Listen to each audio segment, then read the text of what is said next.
I'm Ezra Klein. This is The Ezra Klein Show.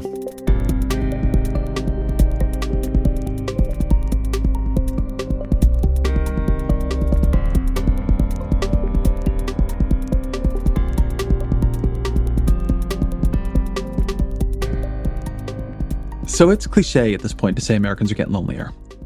And you've heard numbers like these. Between 1990 and 2021, there was a decrease of 25 percentage points in the number of Americans who say they have 5 or more close friends. 25 percentage points. And that can just collapse into common wisdom. But man, that's a big drop.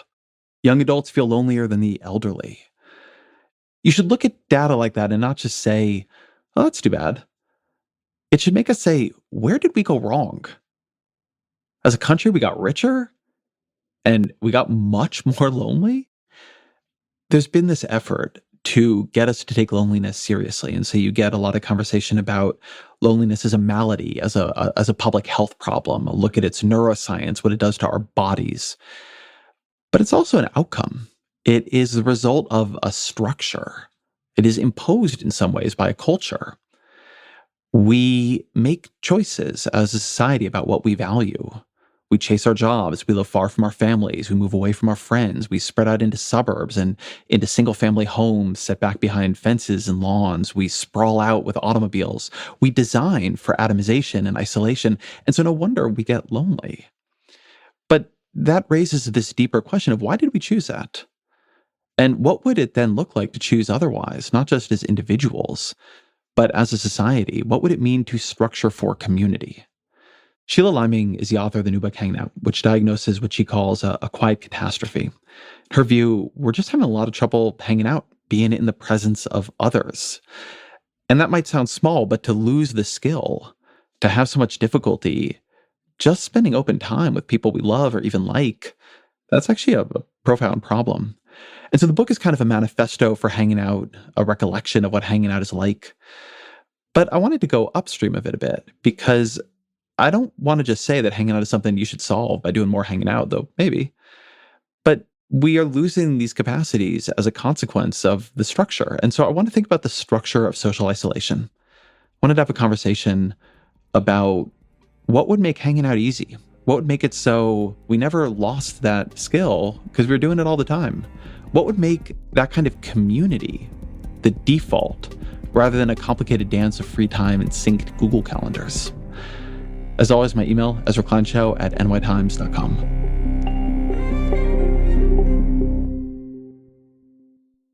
Sheila Liming, welcome to the show. Hi. So you write that, quote, it's no secret that modern life is isolating and that, if anything, it looks to be headed in the direction of increased, not decreased, isolation. Why do you think that's the case? Well, there's a number of factors, I think, that affect the increasing circumstances of our isolation. Factors such as time, decreased amounts of time that can be spent freely, especially freely in social scenarios where we are just hanging out with other people, interacting with them, having conversation with no set agenda or real sort of like goal that's supposed to guide that. Another factor is space, both the diminishment of public space, which is something I talk about a lot in the book, but also the way that spaces themselves, or the spaces that we occupy and frequent, seem to grow more and more spread out. You know, this is the kind of American phenomenon of the suburbs, of space and sprawl. But it's also something that I think increasingly creates these divides between us as these spaces open up between us. And it's just harder to put ourselves in proximity to each other, especially in public shared space. One of the things I understand your book is doing is exploring this downstream consequence of isolation, of loneliness, of atomization, which I think is pretty underexplored, which is that we lose the skill of simply being around one another. So tell me a bit about how you define hanging out and what it means to lose it, not as an activity, but as a capacity. That's exactly it. Those downstream consequences that you mentioned are exactly what I'm interested in tracing. I define hanging out in the book as daring to do not much and daring to do it in the company of other people. Another way to think of this is spending time with others without trying to put too many expectations upon what that time has to do or what it has to result in or what it has to produce. Yet, I would say that hanging out itself is not necessarily a skill. You don't necessarily excel at hanging out. You either do it or you don't do it. But I think there are certain skills that are built into the work of hanging out itself. So I'm thinking of it in the book as a kind of social musculature, that we have to expose ourselves to these sort of repeated scenarios, with relative frequency, just like exercise, in order to keep those muscles active and in order to prevent them from effectively atrophying.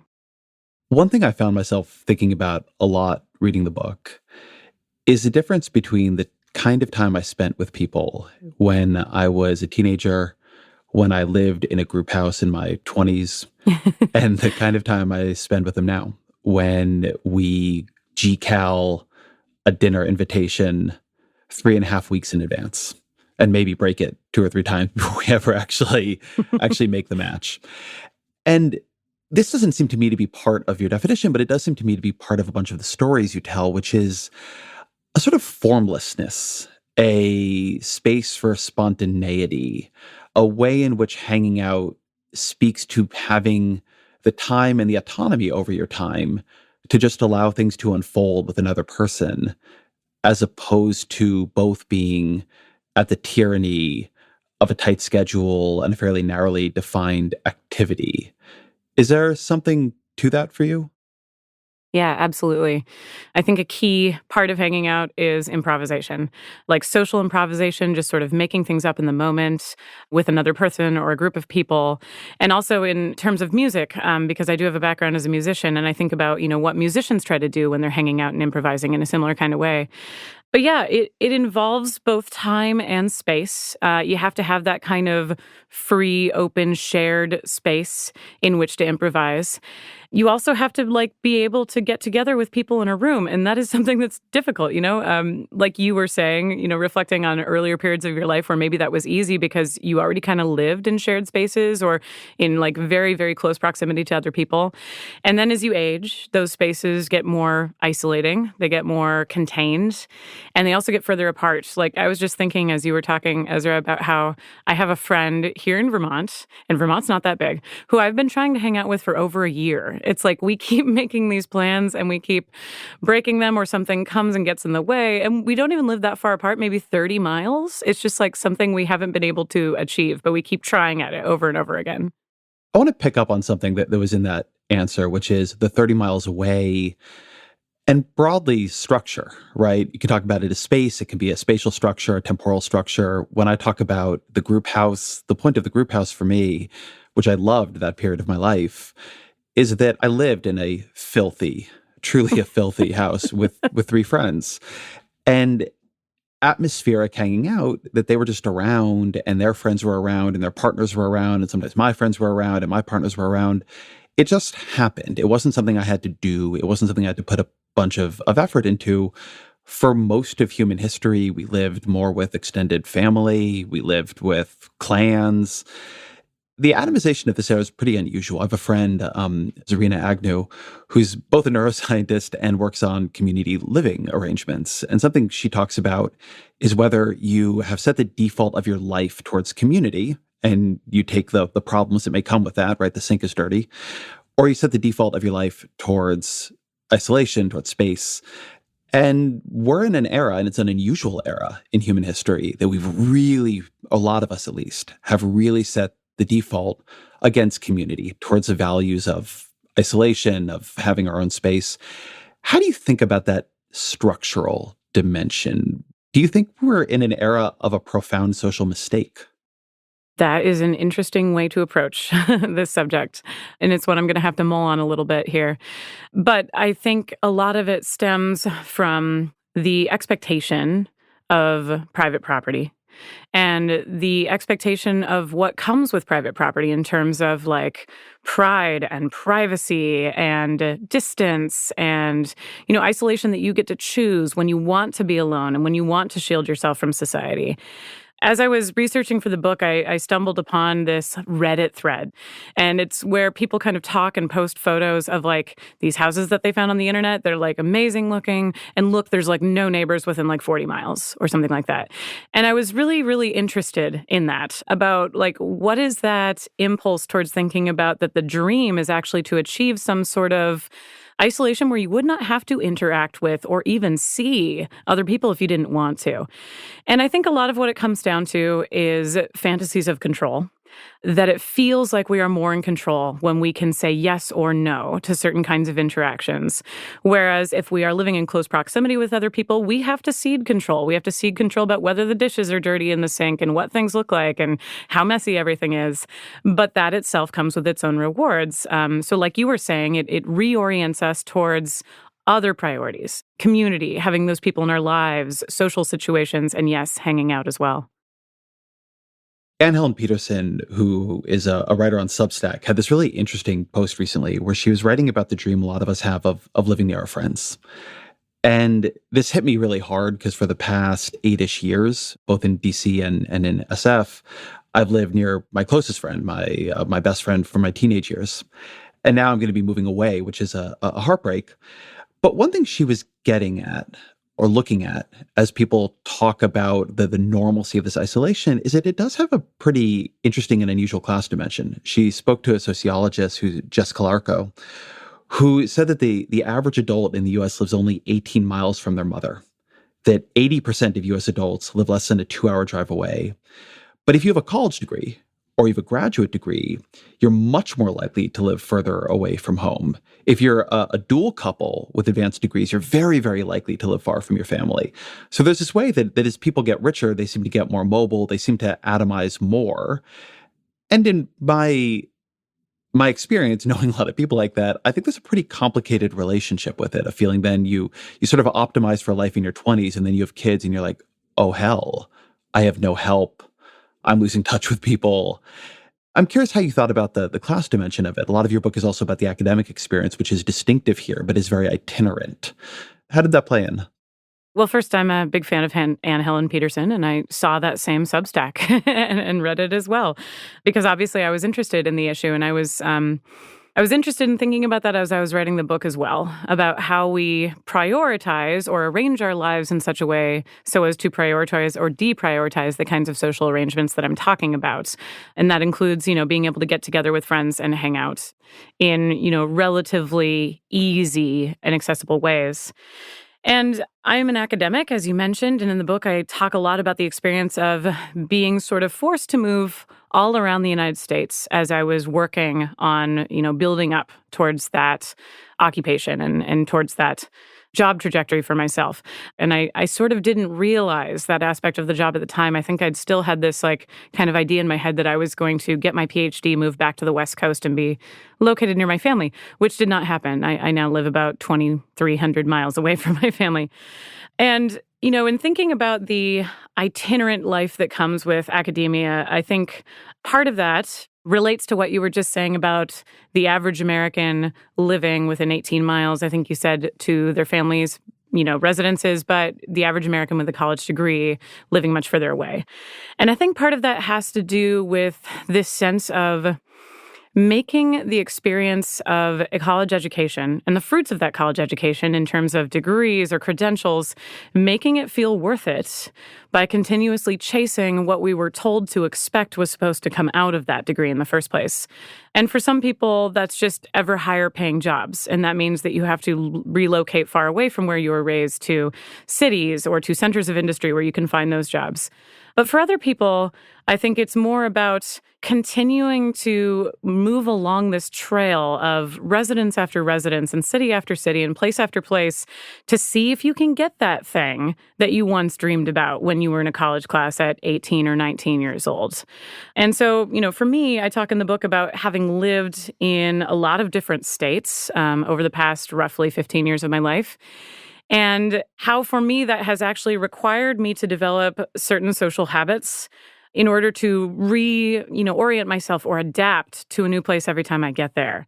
Because without that, I would tend towards the opposite, which is isolation and loneliness. And I know that about myself, and I know that about my own tendencies. So it's something I've really had to sort of work on very conscientiously. Something I've come to believe about that tracking kind of person you're describing there is that it is optimized in a strange way for life in your 20s. Hmm. Life right when you graduate college, when you're pretty free, you probably don't have kids, you're probably not married, maybe you have a good amount of disposable income because your expenses aren't that high. And the ability to, live pretty autonomously and move around is really great. And then, depending on what your life looks like, and this isn't true for everybody, but at least for me and many people I know, get into your 30s, you have kids, and all of a sudden you're locked in to a certain degree to a lot of decisions you made at other points. Your career, maybe the place in which you live, which is near your job, but it's not set up for you to have a family at all. You do have a lot of responsibilities now. You do need help. You do need thicker kinds of relationships that are there even when you don't have a lot to give them, which I think is a very common experience for young parents. All of a sudden you can't give to your community and to your friendships and to your social life the way you once did. And when you stop doing that, a lot of things begin to not evaporate, but it's just not there. It's not built for this phase of your life. Kids and family weren't a huge part of the book, even though I think of them as a pretty big part of hanging out. A lot of the true hanging out I've done is with family. So I'm curious how you think about that distinction between those phases of life. Yeah, I think about it quite a lot, actually. So even though it's not something that I deal with directly in the book, I would say it's something that, was humming along in the background for me as I was writing it. And one of the reasons perhaps why I don't talk about family as much, even though I thank the members of my own family in the acknowledgments, is that I live very far away from mine. The other thing that I was thinking about in terms of family is actually the sort of, I would say, porous nature of the way that we understand family relationships and the increasingly dynamic nature of the way that we look at family relationships. Because we tend sometimes to have narrow views of what constitutes a family. We think, maybe first off in terms of the nuclear family unit, which itself does feel or can feel a bit isolating, a bit small, a bit narrow. And that's how we get that phenomenon I think you were talking about with, parents in their 30s feeling like they're locked into these little boxes that they created for themselves out of decisions that were made earlier along the way. But I'm also interested in thinking about families in a larger, more dynamic sense. And I'm very grateful that when I moved here to Vermont, my partner, Dave, discovered that he had some family members who were living here. We didn't think we knew anybody in Vermont. And all of a sudden, he found these people who are, barely related to him, technically speaking. They're his second cousins, but they live close to us. And now I spend all my holidays with these people. I was just hanging out with them on Sunday morning, watching their kids hunt eggs in the park. And they're wonderful people. And like how quickly they invited me into their life, even though I'm not related to them at all. And how quickly they brought my partner into their life too, even though their life up to this point had not included him. It was very generous and very gracious and very automatic. And now I really owe a lot of the hanging out that I do to them. So I'm very grateful for having them in my life. I think there's something really deep there. There's very, very beautiful ideas around chosen family. And I know people who live in chosen families that are really beautiful. And I have elements of that around me myself. But there's also something I think very important about social structures and family where the element of choice is somewhat removed. Something that you talk about quite a bit in the book is one of my favorite threads, is how hanging out and this kind of deep occupation of time with others, it's not always great. Sometimes you have conflict, sometimes you're bored. And one of the things about family is that even when it's not great, you do it again tomorrow. And you do it again next month. And the question of whether or not you had a great hang is not that important. It's not that it doesn't matter at all. And if it gets really bad, obviously things can change. But it exists a little bit separate to the point of distant family inviting you in a way maybe, brand new friend acquaintances wouldn't. It exists sort of separate from the sort of almost tyranny of choice. Like, what is the best social interaction I could be having at this moment? If I'm not having it, how do I find a better one tomorrow? How do you think about that question of choice and the structures that aren't so much about choice in our social webs? That's a really important distinction you're making. Families do have this kind of cyclicality and this longevity built into them. This idea that, even if things aren't perfect this time around, well, it's okay. We'll get another shot later on. We'll come back together and we'll try again. And I think that's really important. It is, as you say, very beautiful too, and very generous because it does allow for this idea of second chances and third chances and chances maybe even that exist beyond that. And that's not something that we always extend to our friendships. But one of the things I try to argue in the book is that I think we actually should. And I do talk a lot about experiences that I've had hanging out that are not ideal, that are uncomfortable, that are tense, that are problematic, that are sometimes even verging on what feels like threatening or scary or something like that. But I also talk about recovering from these situations and trying to find that cyclicality and that longevity, even in friendship, to keep things going. Now, of course, what all this requires is time. And that's the hardest thing about hanging out is that it does require time. We have to invest in relationships in order to make it work. And the more we invest, the easier the hanging out gets. But of course, that all has to start with having and taking time. It also requires space. So we talked a few minutes ago about the common experience that I've had, I think a lot of people have had, of living in a group house when you're younger. Obviously, families live together less intergenerationally in America than in many other places, although there are many, many intergenerational families. And at the very least, you often have parents and kids. But then you get into your late 20s, your 30s, your 40s, and we really have a lot of single family homes, right? We really have a lot of single family zoning for that matter. I know in the Bay Area of a good number of community houses or co-ops or things like that, but not that many. So I'm curious about your reflections on that spatial question. It never comes up in your book as a choice for you. I doubt it really is in Vermont to say, I'd like hanging out to be just a more constant part of my life. So I'm going to move into a community that has, 60 people in it and the houses are loosely connected or there are 8 people per house. There's a lot less choice in the kinds of living arrangements spatially than you might imagine a rich society built almost entirely around the idea of consumer choice and individual autonomy would have. And honestly, I find it puzzling because what we have doesn't work that well, but there are very little options to try something else. I'm curious why you think that is. Yes, I agree. There is very little choice. And when you see the alternatives, when they come along, they are sometimes treated with derision in society, viewed as like being strange or alternative or just, not right in one way or another, which I think is, extremely unfortunate. I grew up in Seattle, which has a very big housing crisis these days, where real estate is just astronomically expensive. And these are debates that are going on within the city of Seattle, especially with regards to old neighborhoods that are zoned for these, small, quaint, charming, single-family homes, but could maybe be put to better use if there was a higher density of people being able to live in those neighborhoods. And here in Vermont, there's a similar situation. We have a housing crisis here in Vermont as well. So when I first moved here and I was, trying to find a place to live, and I started out living in a really, really dingy apartment while I was trying to figure out what a more permanent situation for myself and my partner. And one of the things I looked into actually was co-housing. There are co-housing places here in Vermont. I was looking at a co-housing community in Bristol, Vermont for a while, which I was really attracted to for all of the reasons that you just cited and for all of the reasons that I talk about in the book in Hanging Out. What is a co-housing community?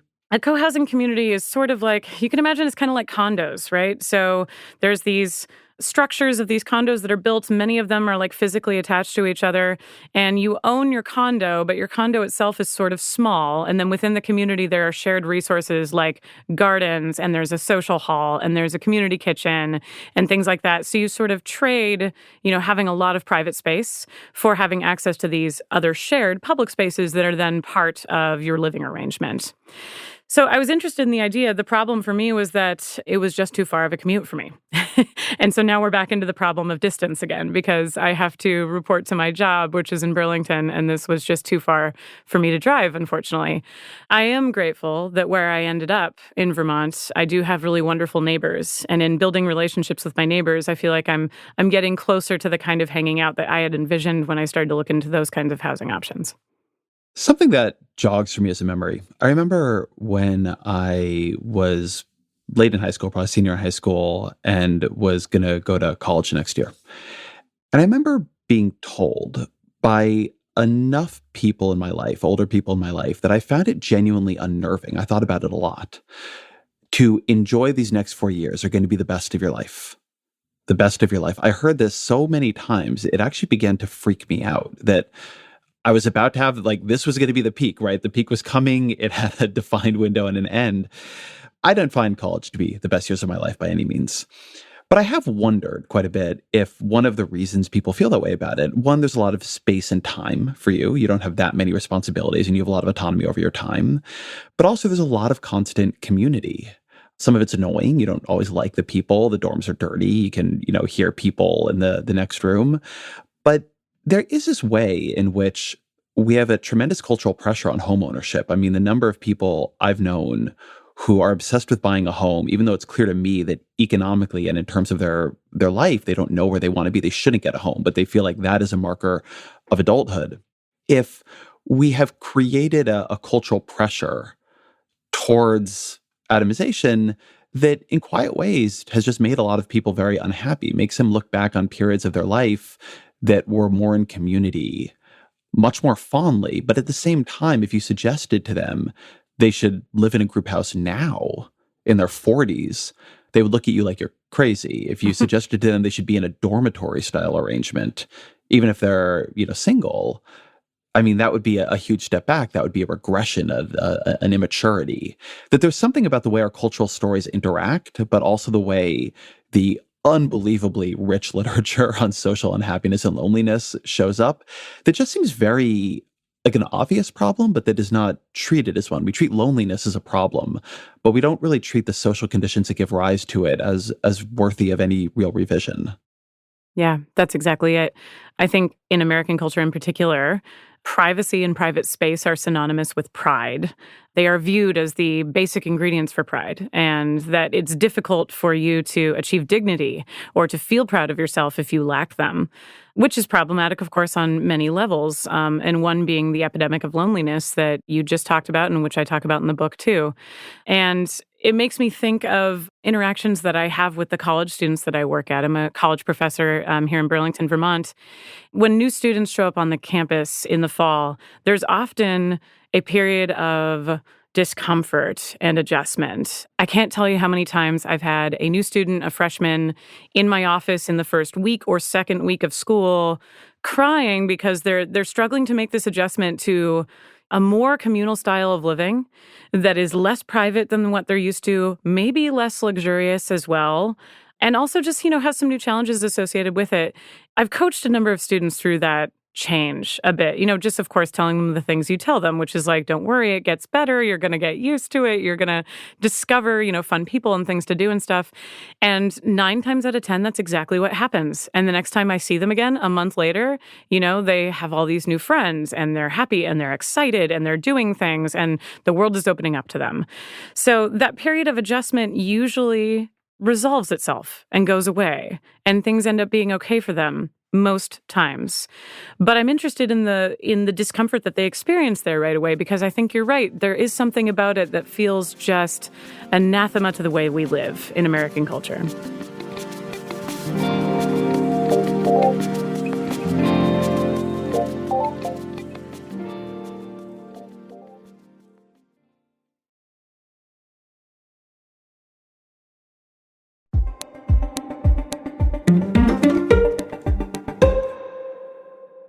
There's a David Brooks essay, my colleague David Brooks, from The Atlantic from a couple of years ago that has been on my mind here. It's called "The Nuclear Family Was a Mistake." Ah, yes. And one of the things he says in that piece is that the nuclear family, this idea of the family with 2 parents and 2.5 kids and a white picket fence and a house in the suburbs, that the period in which that was a norm, and a successful norm in particular, was very limited. He writes, "This wasn't the way most humans lived during the tens of thousands of years before 1950, and it isn't the way most humans have lived during the 55 years since 1965. So since 1965, mostly we're not in nuclear families. Before 1950, we mostly were not. There's been a kind of breakdown of the nuclear family that's consistently treated as a policy problem and may be." But he writes, "Today, only a minority of American households are traditional 2-parent nuclear families, and only 1/3 of American individuals live in this kind of family. That 1950 to 65 window was not normal. It was a freakish historical moment when all of society conspired, wittingly and not, to obscure the essential fragility of the nuclear family. And his argument in this piece is that we've become mentally committed and have built a lot of policy and a lot of culture around a norm that was, if it was ever normal, normal for a very, very short period of time. And that seems clearly true from the data he offers, but also just incredibly weird. And so I wonder what you think of then as the norm we should have when we talk about what people should be expecting in their own lives or understanding in their own lives. What would be a more realistic way to understand like a baseline social existence? I remember that essay by David Brooks, and it makes me think of a book on a similar topic by a colleague of mine, Sophie Lewis, which is called Full Surrogacy Now. In that book, Lewis talks about the family unit as a hostage situation, that there are certain compulsions and expectations that come with our life as part of a nuclear family unit that are actually impossible to satisfy. And part of what results from that is pressure, is strain, is anxiety, is these relationships that become themselves hard to maintain because the standards under which the relationships formed in the first place were not themselves very realistic and not sustainable.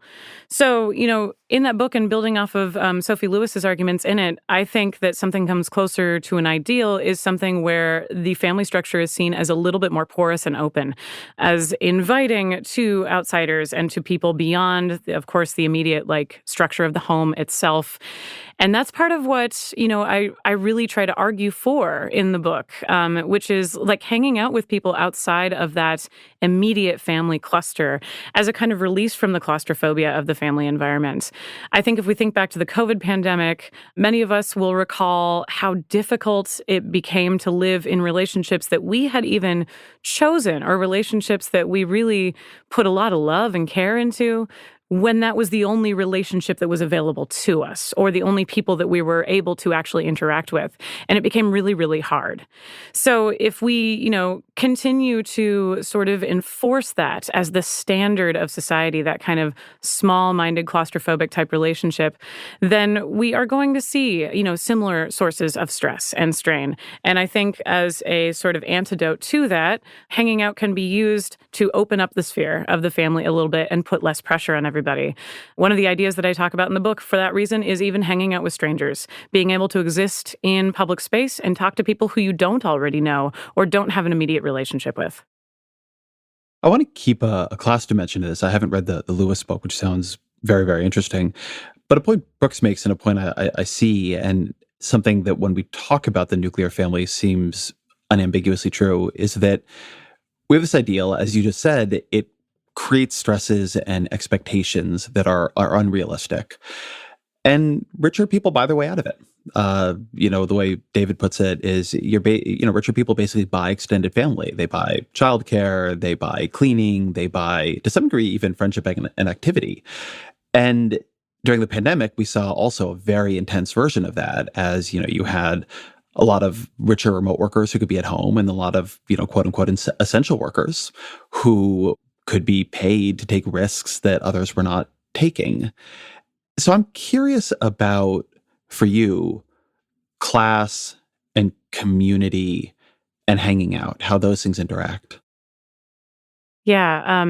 In the book, in the chapter where I talk about third spaces, borrowing this concept from the sociologist Ray Oldenburg, I talk about how third spaces, which are supposed to be those spaces that exist between home and work, are something that becomes increasingly difficult for one particular class, I think, to access. And I think that's really the middle class. The middle class in America is particularly prone to some of the pressures that come with family life. In part because maybe perhaps they're trying to emulate what they see from more privileged members of society. Because you're right, and Brooks is right here too, that the rich find a way out of this by basically extending their family structures with the help of money. So they pay for childcare and they pay for cleaning help and they pay for, other people who become attached to the family unit and help the whole family unit run. But if you don't have that money, then you are left with the expectations of what a family is supposed to look like without all the extra resources and all the extra help. And I think that's a burden that falls very uniquely upon the middle class. And then, of course, down at the bottom among working class populations in the United States, we actually see, I think, some of those more proximate family structures staying intact, where we see people living with or living closer to extended members of their family than perhaps we would among middle class and upper class people in the United States, too.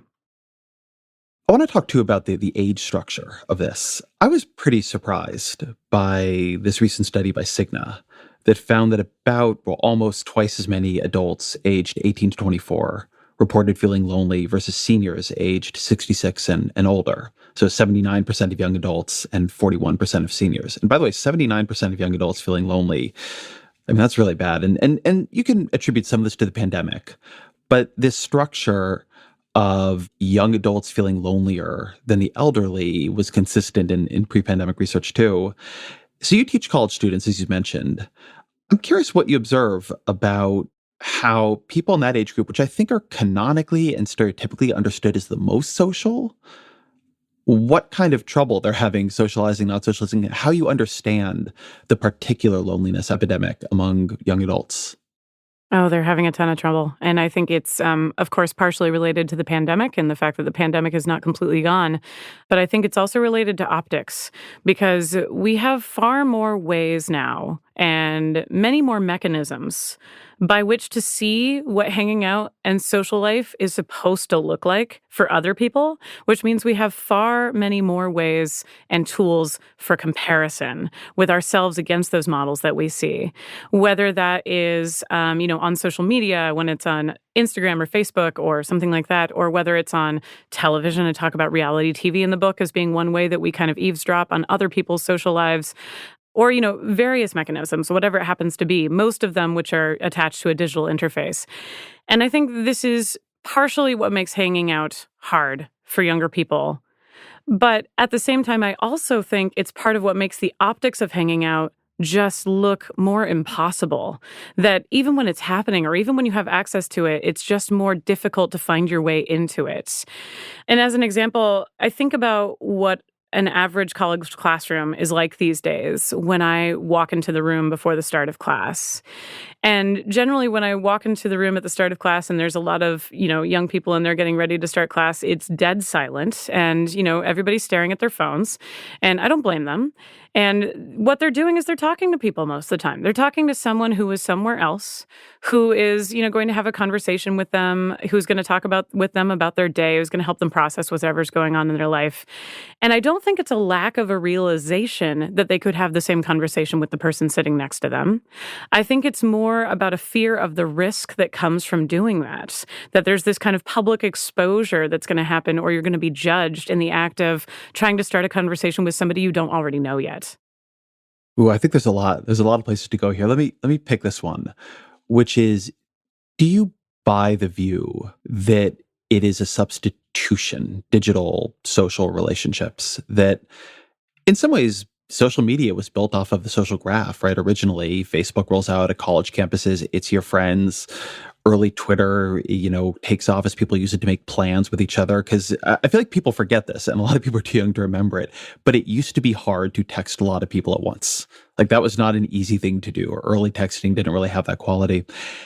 And I think the expectation was this was going to make socializing easier, bigger. You bring up the advent of Facebook parties at your own college, where parties became more open to more people. You could go as long as you had Facebook. This was all supposed to make it easier to find your people and to be together in real life. And we don't really seem to see that. So is your view that the issue is substitution, that people are doing it online instead of in real life? Or is your view that there's been some kind of other atrophying or friction that has emerged? I think part of it has to do with substitution, but I don't think that's the end of the story. We are certainly spending more time online than we used to, and we're also becoming more comfortable with the tools that allow us to form relationships within those online spheres or within those channels. But it's not simply about the substitution itself. I think it also has to do with the kinds of behaviors that we cultivate when we're interacting online versus when we're interacting in person. And one of the behaviors I'm thinking about in particular is the power to curate who and how we interact socially. So I'm thinking about the way that, on the internet, if you encounter someone who makes you feel uncomfortable, or if you encounter somebody who does not hold the same opinions as you, or somebody who is acting in a way you don't approve of, it's very easy to find a way to not have to interact with them. You can close the browser tab. You can exit the text message stream. You can block them if we're talking about social media so that you don't have to interact with them anymore. But we don't have the ability to do that when we are confronting each other face to face. And in fact, if we do try to do those things, sometimes there are real social consequences that happen. And I think that's another level of how this is working. So it's not purely about substitution, but it's also about the way that we train our habits and our behaviors in virtual spaces in a way that doesn't necessarily carry over to real life. It reminds me of a distinction that Arthur Brooks, who has made this very unusual in my lifetime turn from head of a large right-wing think tank to happiness researcher and guru, but that he made to me that I also was quite wise between anger and contempt. And he said that anger is a constructive emotion often. It's an emotion that wants resolution, that it's going too far to say it brings people together. But when I'm angry with you, what I want to do is have some kind of interaction around that anger. Anger is relational. And contempt is the opposite. Contempt is, I'm just not going to deal with you. You're beneath notice, right? You're not part of my circle anymore. You're not worth engaging with. And something I've thought many times in the years since he said that to me is that the dominant negative emotion online is contempt, and the dominant negative emotion in real interactions is anger. In real life, you get pissed off at a person, then maybe you have a fight. I don't mean a fist fight, hopefully. But those things bring some kind of healing oftentimes, or some kind of new space that two of you can occupy together. Whereas online, I think you get used to saying, well, I'm done with you. I can't with you. And I wonder how much, if you get more and more used to that online, it becomes your reaction to conflict in real life. Yeah, I also think that we are quicker to get to the sort of precipice of contempt in online relationships than we are in person. Things develop faster in part because a lot of our guards are down, and, sometimes we don't feel like we have to be as careful about what we're saying. And so we let it fly a little bit more, and then we arrive at that precipice that you were mentioning with contempt just a little bit more quickly. And then it does feel like the only route or the only way forward from that is to shut things down entirely. I think that's behavior that we see quite a lot of online. And in the book, I do try to talk about tension and conflict in relationships, especially in the context of friendships. And I think that that's actually a sort of inevitable component of friendships. If you are friends with somebody long enough, you will eventually get into a fight with them. With me, it'll be pretty quickly because I sometimes enjoy that sort of thing anyway. But I talk in the conclusion of the book about a friend who I've had for a really long time, since I was in college. And I fight with this friend almost every time I see him. And yet we always come back. We always get back to a sort of base level. We always go back to caring about each other, to being close with each other and being still very present for each other in our lives. Which reminds me actually of an idea from the essayist Susan Sontag in her book Regarding the Pain of Others, a long essay that she wrote. She talks about how compassion is an unstable emotion, meaning that it's something that actually has to be exercised and trained over and over again because it fluctuates. You can feel compassion towards someone and then it sort of ebbs away in the moment of anger, and then you have to kind of come back and find a way to reclaim it again. So I guess in response to what you were mentioning about the divide versus anger, between anger and contempt, I would think about compassion as something that helps to mitigate that divide. I want to talk about another dimension of digital life, which isn't social media, but actually operates in the real world, which is the rise of wireless headphones, basically.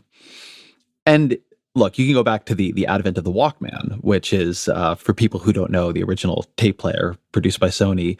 So headphones, walking around with headphones, which people worried would be antisocial even at the beginning, it's a pretty recent invention in human history. For most of the time that human beings walked around, they didn't have anything else they were listening to, and so it's fairly easy to talk to people.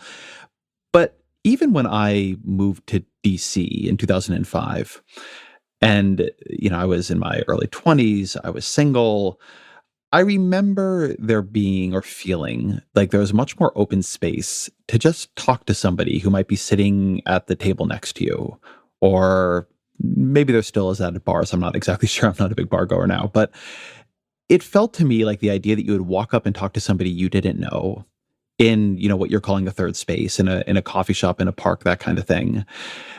It was live. And even if they wouldn't want to talk to you, it wouldn't be a particularly unusual thing that you did it.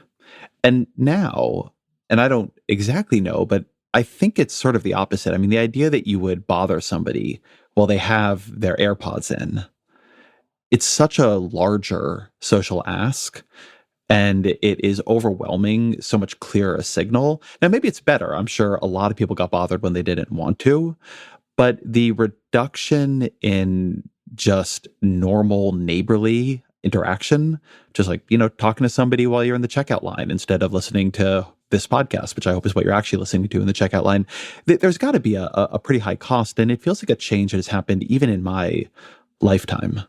Yeah, I think that the omnipresence of headphones has turned casual conversation into something of an intrusion, almost like the way that phone calls now work in our text-heavy culture as well, that they feel like an intrusion sometimes. I do think that there are certainly problematic sides to that behavior. And I just mentioned briefly in the book about a couple of friends that I have here in Vermont who I met while I was hiking. My partner and I were on top of a mountain and just struck up a conversation with them. And what's interesting is in that moment, there was actually another couple that was there on that summit with us. And we had seen the other couple hiking before, but they were wearing earbuds while they were hiking together. And I thought that was really interesting because they were hiking side by side, but like not talking, like each kind of in their own world, listening to their own headphone thing. Despite the fact that, of course, they were together and they were passing other people and there were opportunities for conversation that would have sprung up. But anyway, the people who didn't have their headphones in became friends that me and my partner now hang out with. And I think that largely has to do with the fact that we took advantage of that moment when it was open.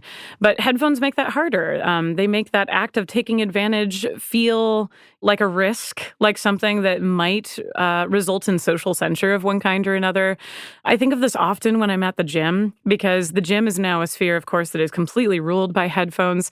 And every now and then, there's a moment where I will try to have a conversation with someone because I'll notice something, or, maybe I want to ask them a question about the machine they've been using or something like that. And there's this whole song and dance that we have to go through where we first realize we're trying to communicate with each other and then take out our headphones and turn off what we're listening to and then have the bit of conversation, then go back to normal.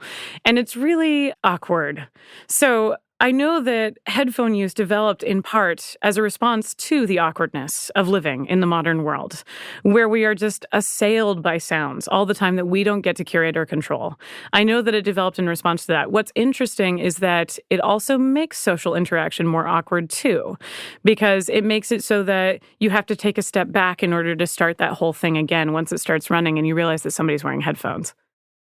I want to think a bit about the changing attitude towards social risk, and particularly for children, because the kids getting to you in college, there were kids before that, and they were younger, and their parents had more control. And my producer, Annie Galvin, who was working with me on this episode, she made me aware of something that made me feel that either I have gone crazy or the world has gone crazy. So there's this conflict over sleepovers in social media, apparently. And this hashtag no sleepovers started by a psychiatrist on TikTok caught on. And he says in this video, sleepovers often provide the right opportunity for kids to get into things that are way over their head, whether they want to or not. And I don't know. I'm not saying every sleepover is great, but the level of trying to protect kids from any kind of socially awkward scenario, whereas I got into tons of stuff I shouldn't have gotten into at sleepovers, including TPing houses, which was probably not my finest moment as a person. But that was important for those relationships and for being a kid.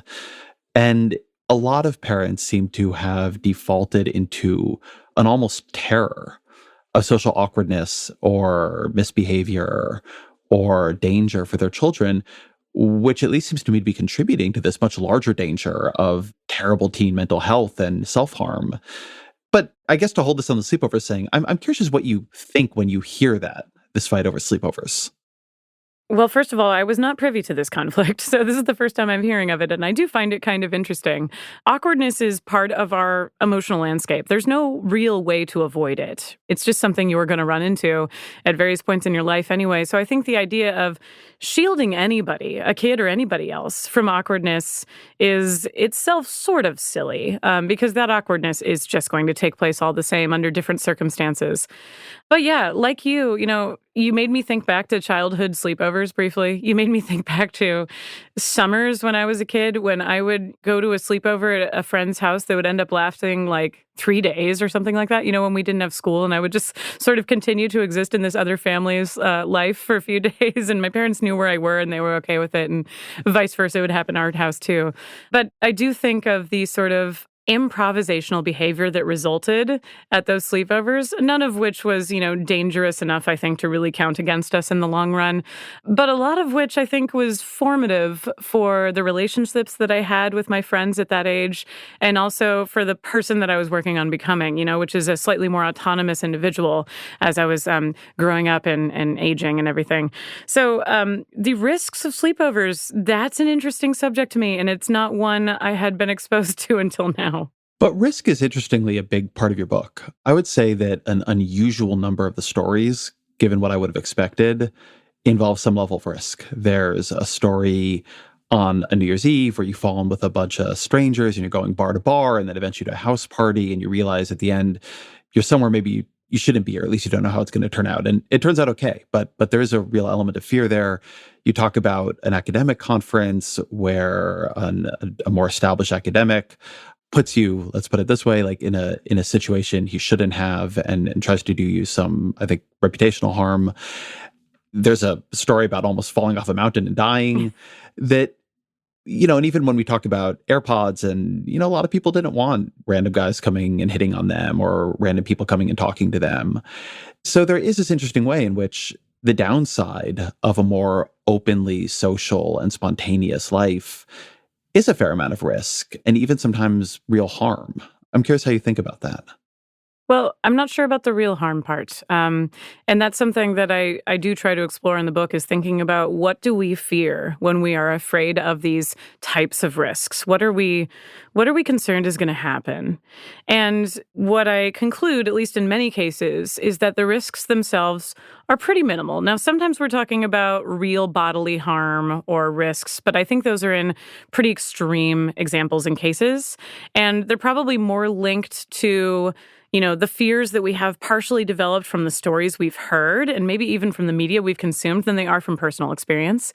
I think when we're really talking about social risks, what we're talking about are pretty minimal things like momentary rejection, or feeling like we're not included in something, or feeling like, we don't get to participate or come along with something.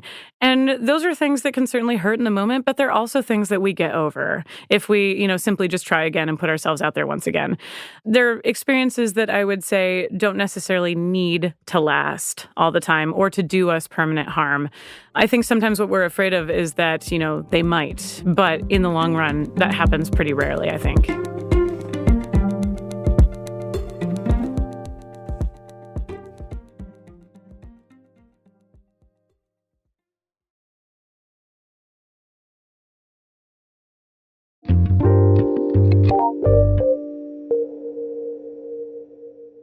One of the chapters is about hanging out at work. And I think that the story of that chapter is both really important for the book and a little bit distinctive to your kind of work. It's about academic conferences. So I wanted to talk a bit more about the workplace, because for a lot of people, that is the majority of hanging out they do, the place where they most often see the same people repeatedly in an atmospheric way, work together on tasks, have some small talk, occasionally go out for a drink after work. A lot of that was disrupted profoundly by the pandemic in ways that many people like having remote work. And also there does seem to be a cost in loneliness and in not building the kind of deep and collaborative and friendly relationships people have at work. I think it's interesting that a lot of the major media representations of hanging out, they take place in workplaces like The Office or Parks and Rec. How do you think about the workplace and the good and the bad of that being such a central site of socializing? Gosh, I miss small talk at work. It's not something I get to experience very often these days anymore because of the constraints that were introduced to office work during the pandemic, have not really left us. We're still living with the residue of a lot of that, I think. So during the pandemic, obviously, workplace culture, the ability to just kind of like gather informally and talk to people around a coffee maker or around a printer or something like that was certainly curtailed. We didn't have those same opportunities. Many of us were working remotely, and we couldn't have that kind of like casual small talk that helps to sustain relationships in the workplace. But, recently I was in Pittsburgh where I was visiting with a friend who's also a former student of mine, somebody I taught when I worked at the University of North Dakota, where I was before I moved out here to Vermont. And this student, who's now in her late 20s and has a job and everything, last time I'd been talking to her, she had been mentioning that she didn't love the job. She loved the work, but, was sort of finding her way into the job. It was a little hard. And so this time when I was talking to her, this is about 2 years later, and I asked her how the job was going. She's still in the same place. And she said, "Oh, it's so great because I made friends at work. And now I have these people that I know I can go in and I'll see, pretty regularly, and I'll talk to them. And that has enhanced the quality of the work that I'm doing on a daily basis." And I think that's true for so many of us.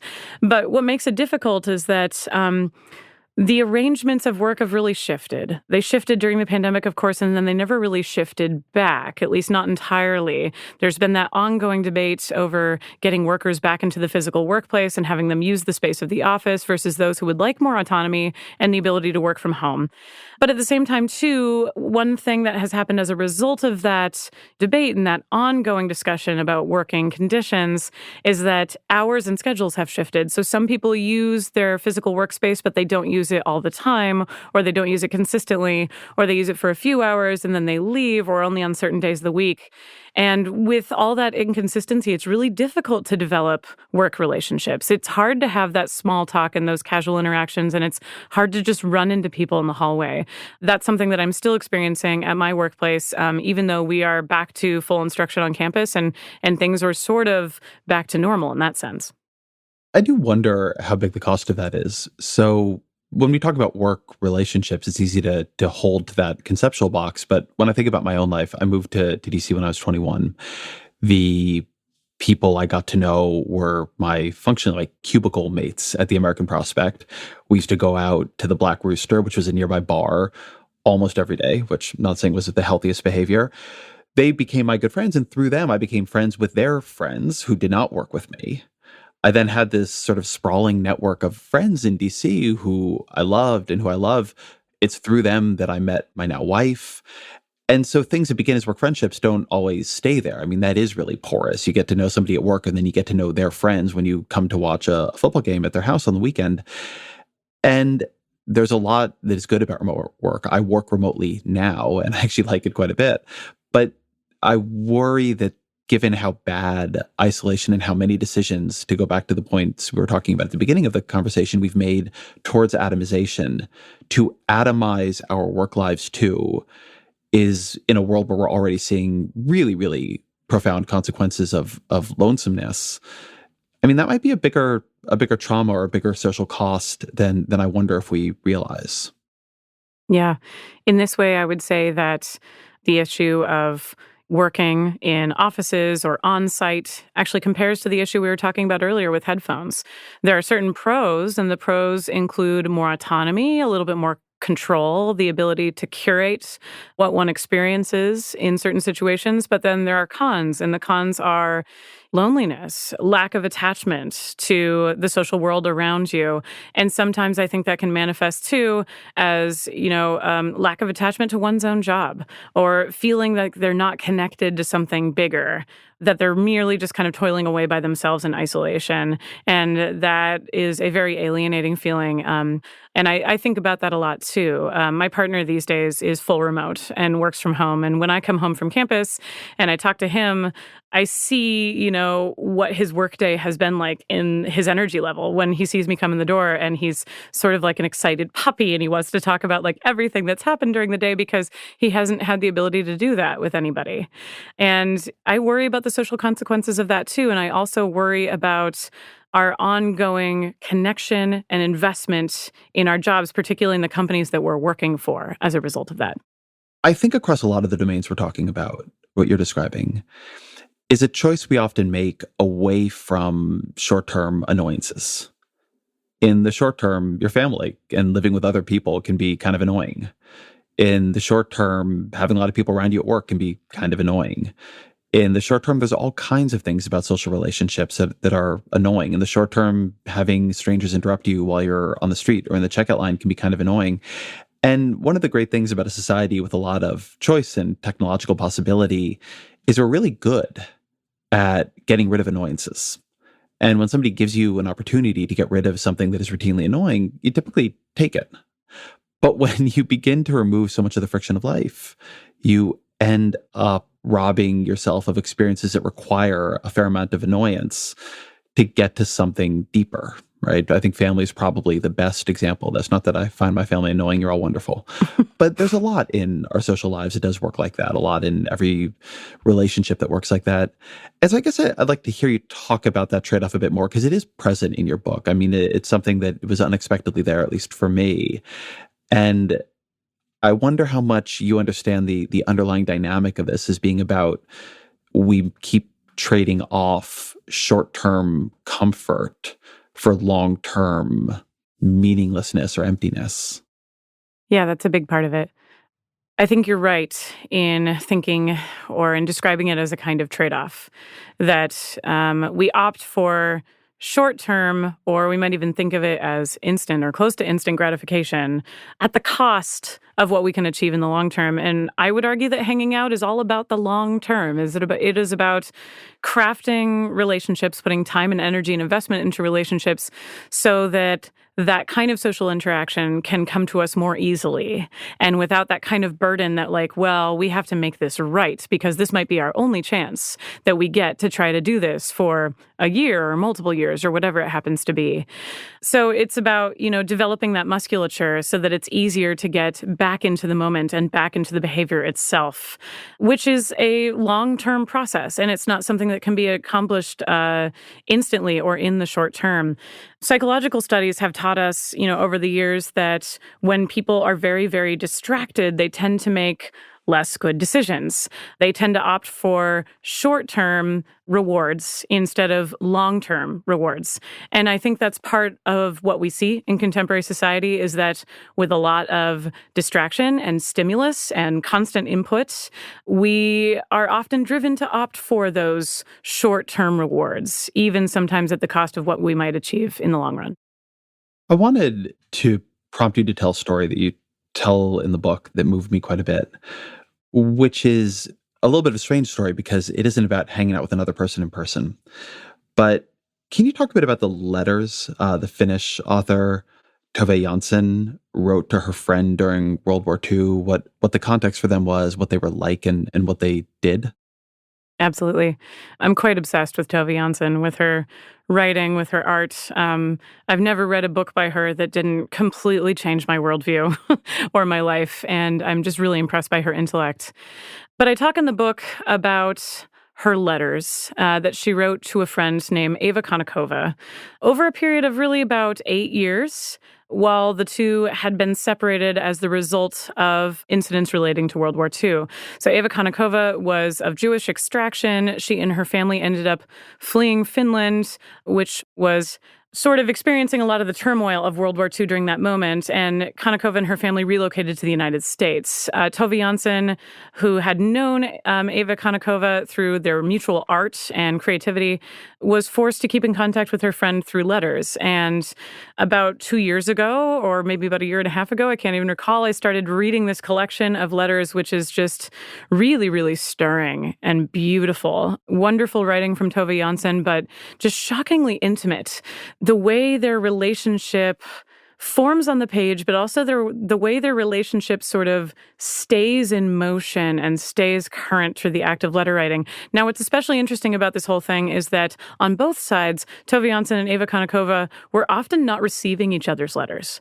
So they were writing them to each other constantly. Sometimes Tove was writing to Eva Konnikova in the United States about every single day, but she wasn't always receiving replies back. And so the letters are not necessarily like current in the way where they're like updating each each other on changes on their lives and things like that, they're sort of more like these diary entries from the letter writer who's sort of speaking into a vacuum. They don't know when they're going to hear back from the other person, and they don't know what's going on with the other person.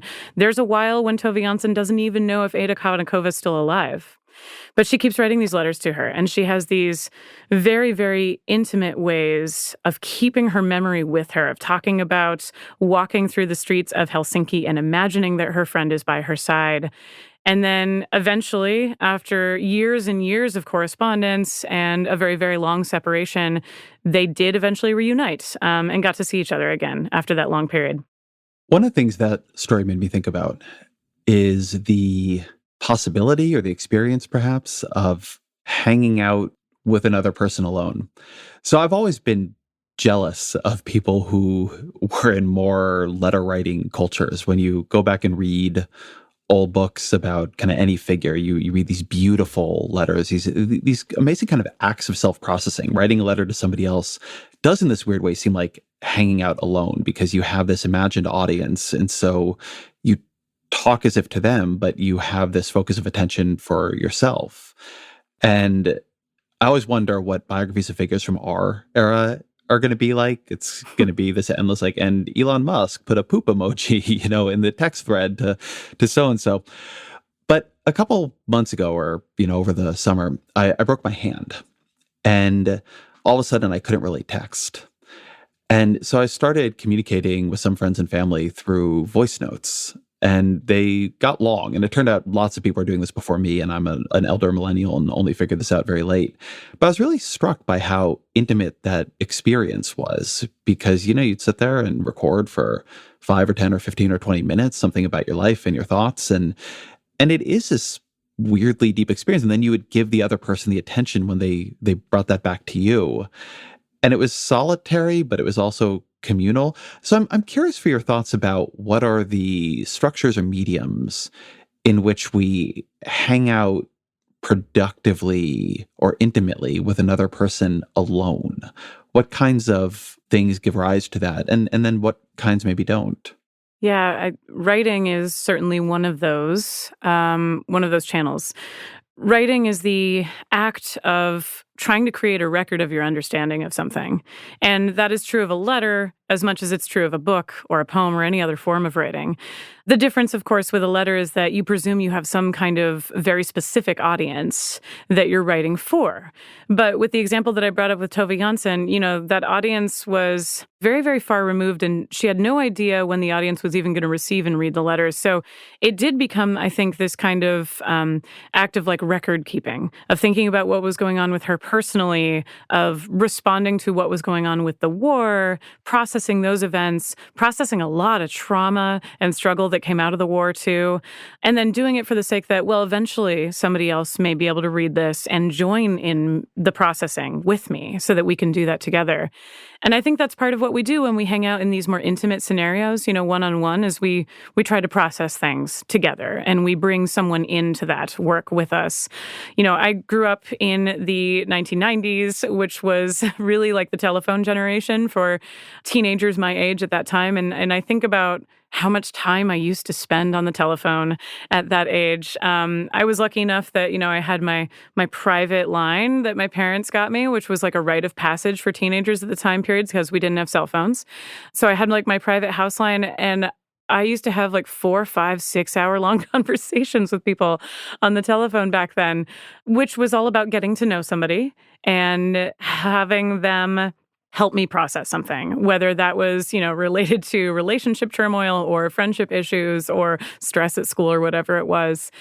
And I think there's some real value in that. But it's increasingly more difficult to achieve. I think when we interact in those kind of intimate scenarios now, we do so through shorter little bursts. We take little bites of that intimacy, but we're not necessarily doing it in long sprints, maybe like we did back in the day when I was having 5-hour telephone conversations. I really feel that too. I really like the telephone. It seems to be something that marks you as older now. And I was struck when the pandemic happened and so much moved to Zoom that a lot of things that would have once been telephone calls moved to Zoom too. And maybe this was just me, but I found it was harder to achieve intimacy there. Something about seeing the other person a little bit blurry, their reactions a little bit delayed. People talk about Zoom fatigue. Eventually, I just stopped doing that, stopped having the camera on. And it's interesting because I see a version of it in the podcast too. If we could be in person today, that would be the best thing. There is a channel of information and intimacy and connection you get in person with somebody. But if I can't be, I won't put on the camera because I think it's actually deeper to not have that distraction. Somehow seeing somebody digitally is worse than not seeing them, even if seeing them in person is better than seeing them digitally or being on the phone.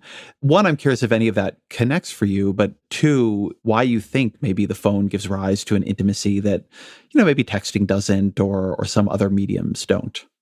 Well, I think there's a lot of intimacy contained in voice itself. We hear these fluctuations in somebody's emotional state as we listen to their voice, and we sort of hear them doing that work of processing that I was talking about in one way or another when we talk to them on the phone. So I think that's part of it. But you're right, there is a kind of distraction that comes with the visual element. And at the beginning of the pandemic, I, like you and like so many people, I was excited about being able to use the Zoom technology to maybe check in with people I didn't get to talk to too often and see how they were doing and see things about their life. But there was often, I noticed, a kind of stilted quality to that kind of interaction, along with the sort of expectation about how much time it was supposed to take. Zoom meetings, I don't know if you guys recall, if you had the free version, it came with a sort of timer where you couldn't meet for, I think it was 40 minutes, right, that it would cut off at. And then if you had the version that you were paying for, of course, you could go longer. But I remember that affecting some of those interactions that I had with people in the early days of the pandemic, thinking about that timer kind of counting down, but also on the reverse side, the expectation that the whole time had to be filled as well. Because it's like, well, if we signed off after 32 minutes, then that means it wasn't as good of a hangout or something, as some kind of commentary on the relationship. So I think the visual element combined with the digital infrastructure that created the visual element in the first place did put some added pressure on that form of interaction and the intimacy that would come from it. By contrast, the phone still feels so long form is a way to think of it in writing terminology. It feels so open-ended, that there's less structure to how a call has to work, how long it has to last. And of course, now that we have the ability to move around while we're talking on the phone too, there's this more kind of like free form and free range quality to it that gives it that added dimension of intimacy.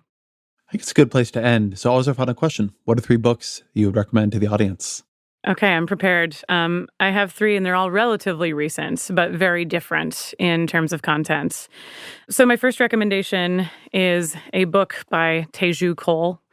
It's called Black Paper, and it's actually a collection of articles and essays by Teju Cole combined with some lectures, but it's the lectures I'm really into. The book was published in 2021, and the lectures that are adapted and included in it are from 2019. That's when he gave these lectures publicly, but they're really wonderful.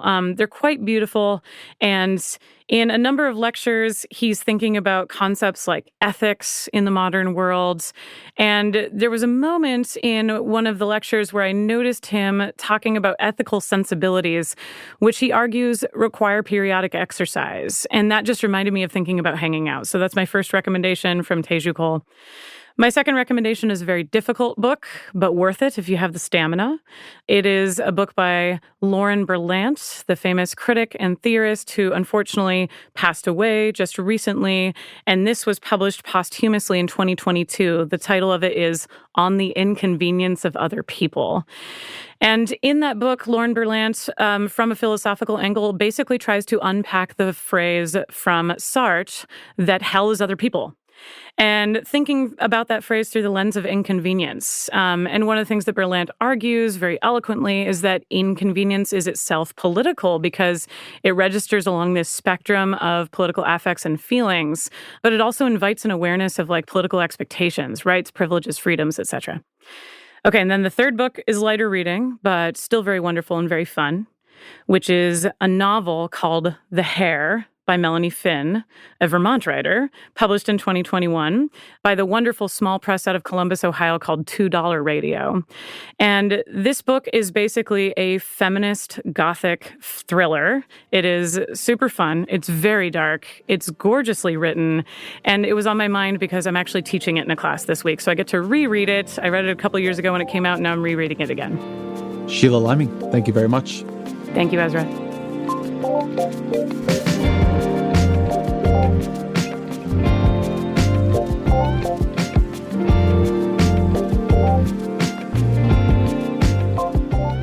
This episode of The Ezra Klein Show is produced by Andy Galvin, with Jeff Geld, Roger Karma, and Kristen Lin.